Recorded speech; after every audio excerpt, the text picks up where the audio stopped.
Hello നമസ്കാരം, ഞാൻ അബ്ബാസാണ് കൈപ്പുറം. 5/2/2025 ബുധനാഴ്ച രാത്രി ഒരു 10 മണിക്ക് മുതുതല SP കോളനിയുടെ ഒരു വീട്ടിൽ ഒരു അണലിയാണ് കേട്ടോ. അണലി എന്ന് പറഞ്ഞാലും പോരാ, നല്ല സൈസ് അണലിയാണ്. വട്ടക്കൂറ എന്നൊക്കെ പറയുന്ന സാധനം. അതൊന്ന് കാണിച്ചാൽ ഈ കിടക്കണതാണ് കേട്ടോ. വീടിൻ്റെ കിച്ചണിൻ്റെ ഉള്ളിലാണിത് കിടക്കുന്നത്.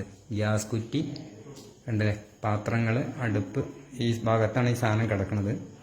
പക്ഷെ നല്ല സൈസ് അണലിയാണ്, ഡേഞ്ചറാണ്. വട്ടക്കൂറ നാടൻ ഭാഷയിൽ പറയും, അണലി വർഗത്തിൽ പെട്ടതാണ്. ഇത് വീടിൻ്റെ ഉള്ളിൽ എത്താനുള്ള കാരണം എന്താ വെച്ചാൽ ഇതാണ് കാരണക്കാരൻ. ഇതാ അടുക്കള വാതിൽ തുറന്നിട്ടു, ഗ്രില്ലൊക്കെ തുറന്നിട്ട കാരണത്താലാണ്, വാതിൽ തുറന്നിട്ടുകൊണ്ടാണ് ഇങ്ങനെ സാധനങ്ങൾ വരാനുള്ള കാരണം ഉണ്ടായിട്ടുണ്ട് കേട്ടോ. അപ്പം ചൂടുകാലാണ്, നമ്മൾ ശ്രദ്ധിക്കുക. ഒരു കാരണവശാലും ഇങ്ങനെ ആവശ്യമില്ലാത്ത സമയത്ത് ഡോറുകൾ തുറന്നിടാതിരിക്കുക. തുറന്ന് കിട്ടുകഴിഞ്ഞാൽ ഇതേപോലെ പാമ്പുകൾ ഉള്ളിൽ കയറി കൂടും. അപകടങ്ങൾ നമ്മൾ കണ്ടില്ല എന്നുണ്ടെങ്കിൽ അപകടങ്ങൾ വരാൻ സാധ്യത കൂടുതലാണ്. എന്തായാലും ഞാൻ അതിനെ എടുക്കാൻ വേണ്ടി പോവുകയാണ്.